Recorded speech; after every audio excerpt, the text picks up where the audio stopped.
एक बड़ा ही खूबसूरत जंगल था। उस जंगल में 3 रंगीन शेर भाई रहते थे।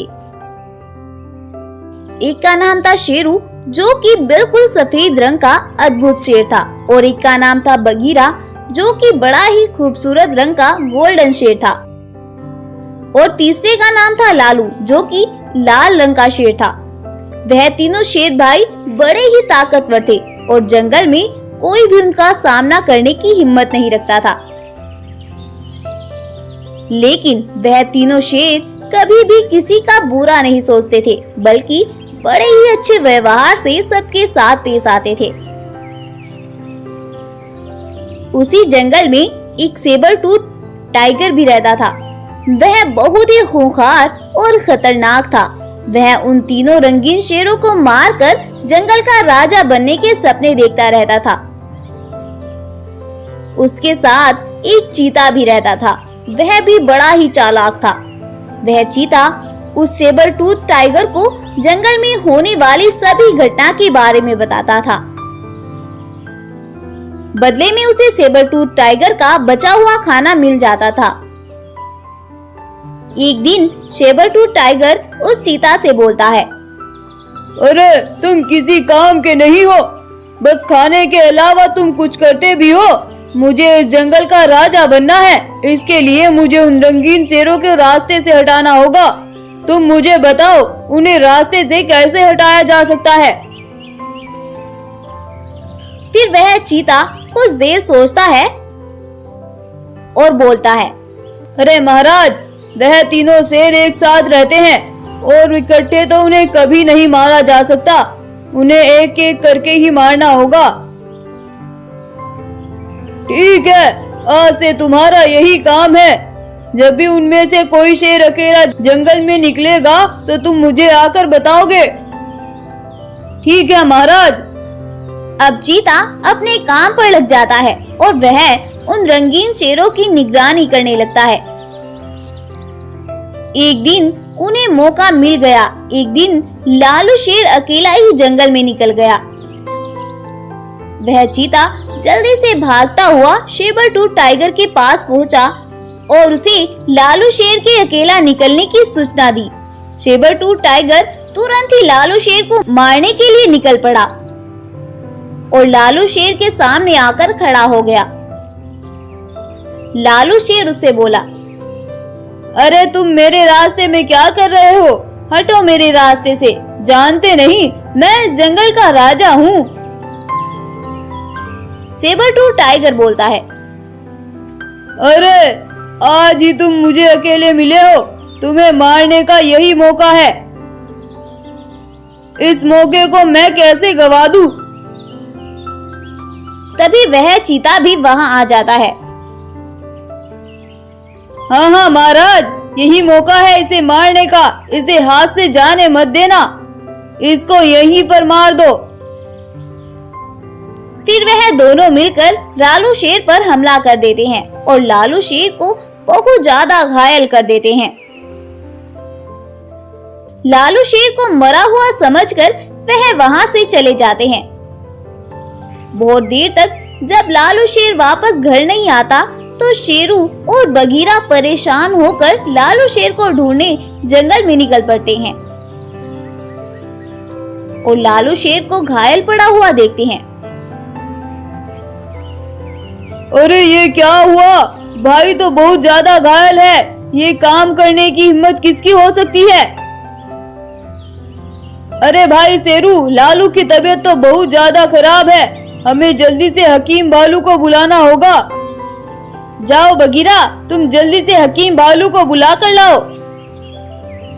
फिर बगीरा हकीम भालू को बुलाने के लिए निकलता है और हकीम भालू को पूरी बात बताकर अपने साथ लेकर आता है।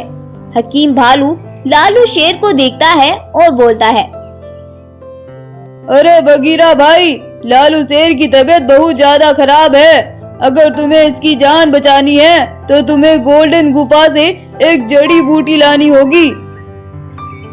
उसी से लालू ठीक हो सकता है, लेकिन उसे प्राप्त करने के लिए तुम्हें उसकी रक्षा में तैनात हाथी लायन को हराना होगा।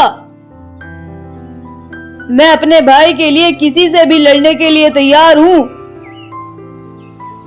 फिर शेरू जड़ी बूटी लाने के लिए गोल्डन गुफा पर पहुंच जाता है और वहां पर खड़े हाथी लायन से बोलता है, हाथी लायन, मुझे ये जड़ी बूटी दे दो। मेरा भाई जिंदगी और मौत से खेल रहा है। ये जड़ी बूटी तुम ऐसे नहीं ले जा सकते। इसके लिए तुम्हें मुझे हराना होगा। फिर हाथी लायन और शेरू के बीच खतरनाक लड़ाई होने लगती है और कुछ ही देर की खतरनाक लड़ाई के बाद शेरू हाथी लायन को हरा देता है और वह जड़ी बूटी लेकर अपनी गुफा की ओर निकल पड़ता है। शेरू वह जड़ी बूटी लेकर हकीम भालू को देता है। हकीम भालू उस जड़ी बूटी को लालू शेर को पिलाता है और लालू शेर कुछ ही दिनों में बिल्कुल ठीक हो जाता है। फिर शेरू और बगीरा लालू शेर से पूछते हैं, भाई तुम्हें घायल करने वाला कौन था? बताओ हमें आज। उसकी खैर नहीं है। फिर लालू अपने दोनों शेर भाइयों को पूरी बात बता देता है। चलो लालू और बगीरा, आज उस सेबर-टूथ टाइगर को सबक सिखाना ही होगा। फिर वह तीनों सेबर-टूथ टाइगर के पास पहुंच जाते हैं और लालू को जिंदा देख सेबर-टूथ टाइगर बहुत डर जाता है और तीनों रंगीन शेर भाइयों से माफी मांगने लगता है। आज अगर तुम्हें माफ कर दिया तो कल फिर तुम कुछ ना कुछ प्लान बनाओगे। और ऐसा बोलकर वो तीनों भाई उस सेबर-टूथ टाइगर पर हमला कर देते हैं और उसे वहीं पर मार डालते हैं। सेबर-टूथ टाइगर के मरने के बाद जंगल में अब सब कुछ शांत हो जाता है और सभी जानवर खुशी खुशी वहाँ पर रहने लगते हैं। स्टोरी पसंद आई हो तो इस वीडियो को लाइक करें, अपने दोस्तों के साथ शेयर करें और ऐसे ही और अमेजिंग और इंटरेस्टिंग वीडियोस के लिए हमारे चैनल को अभी सब्सक्राइब करें। Thank you.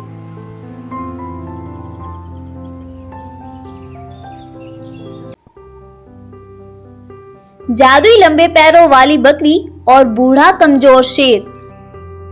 एक बार जंगल में कुछ रंगीन बाघ हमला कर देते हैं और जानवरों को मारने लगते हैं। वो जो भी कोई उन्हें जानवर मिलता उसे बड़े ही बेरहमी से मार डालते हैं। उस जंगल का राजा शेर बहुत ही कमजोर था। वो तो अपने आप चल भी नहीं पाता था क्योंकि वो अब बूढ़ा हो चला था। अब तो उसे डर ने चारों तरफ से जकड़ लिया था और वह अपने जंगल के जानवरों के लिए कुछ भी नहीं कर पा रहा था। सभी जंगल के जानवर उन रंगीन बाघों के झुंड से बहुत परेशान थे और वो कुछ भी नहीं कर पा रहे थे। इसी तरह दिन बीतते हैं और उन रंगीन बाघों का कहर उस जंगल में और भी बढ़ता ही जाता है। उन्होंने तो उस जंगल का शमशान बना दिया था। जिधर भी देखो जानवरों की लाशें ही नजर आ रही थी। ऐसी समस्या को देखते हुए कुछ जानवर शेर महाराज के पास आते हैं और शेर से बोलते हैं, अरे अरे महाराज, कुछ कीजिए महाराज। उन बाघों ने तो हमारे जंगल का शमशान ही बनाकर रख दिया है। प्लीज महाराज कुछ कीजिए, कुछ सोचिए। शेर गाय की बातें सुनकर कुछ भी नहीं बोलता और अपनी गर्दन झुका लेता है क्योंकि वो कुछ भी नहीं कर सकता था सिवाय अफसोस के। जंगल के जानवर महाराज शेर को बोलता ना देख वहां से ऐसे ही निराश होकर चले जाते हैं और शेर अपनी मजबूरियों से परेशान था और वह सोचता है, काश मेरे पास बुढ़ापा न होता, शायद मैं अपने जंगल के जानवरों को बचा पाता। अगले दिन वह जालिम बाघ जंगल में आते हैं और बकरियों के झुंड पर हमला कर देते हैं और बकरियों के बच्चों का शिकार कर लेते हैं। कुछ बड़ी बकरियां वहां से भाग पड़ती हैं और एक बकरी सीधा वहां से शेर महाराज के पास जाती है और शेर से बोलती है, महाराज, आपको कोई अधिकार नहीं है इस जंगल का राजा कहलाने का, क्योंकि जब आप हमारी हिफाजत ही नहीं कर सकती तो तुम्हें इस जंगल में भी पनाह नहीं लेनी चाहिए। उन जालिम बाघों ने आज हमारे बच्चों पर हमला कर दिया और हमारे नन्हे बच्चों को मारकर खा गए वो जालिम बाघ। ऐसा बोलकर वो वहां से चली जाती है और शेर अफसोस में डूब जाता है और बोलता है, जब मैं किसी के काम नहीं आ सकता तो मुझे इस दुनिया में भी रहने का कोई अधिकार नहीं है। ऐसी जिंदगी से तो मर जाना ही बेहतर है। वो ऐसा सोच ही रहा था कि तभी उसके सामने एक लंबी टांगों वाली बकरी घर प्रकट होता है और उसके अंदर से आवाज आती है, तुम्हें परेशान होने की कोई जरूरत नहीं है, मैं तुम्हें एक मांस का टुकड़ा देती हूँ, इसे खाकर तुम बहुत ज्यादा ताकतवर बन जाओगी और किसी भी जानवर का आसानी से मुकाबला कर सकोगे शेर। इसके बाद वह बकरी शेर को एक मांस का टुकड़ा दे देती है। उस मांस को खाकर शेर के अंदर एक अजीब सी ताकत आती है और वह खूब ताकतवर बन जाता है। और इसके बाद बकरी वहां से गायब हो जाती है और शेर उन ताकतों को पाकर जंगल की ओर निकल जाता है। तभी वह देखता है कि वो बाघ एक बकरी का शिकार कर रहे हैं। शेर पहले उनके पास जाकर उनको समझाने की कोशिश करता है और उनसे बोलता है, चले जाओ तुम इस जंगल से, क्यों तुमने हमारे जंगल को शमशान बनाया हुआ है? क्यों तुमने हमारे जंगल को शमशान बनाया हुआ है? हम यहाँ से नहीं जाएंगे, जो तुमसे हो सकता है तुम कर लो। अगर तुम यहाँ से नहीं गए तो तुम सबके लिए ये अच्छा नहीं होगा। अरे अरे, तुम हमारा क्या बिगाड़ोगे? खुद तो सही से चल नहीं सकते, तुम हमारा क्या बिगाड़ लोगे? उनके मुंह से इतनी कड़वी बातें सुनकर शेर को बहुत गुस्सा आता है और वह अपनी शक्तियों से उन्हें एक पिंजरे में कैद कर देता है। अपने शेर महाराज की बहादुरी देखकर वहां और भी जंगल के जानवर आ जाते हैं और शेर उन बाघों से बोलता है, अब तुम इसी पिंजरे में कैद रहोगे और तड़प तड़प कर मरोगे।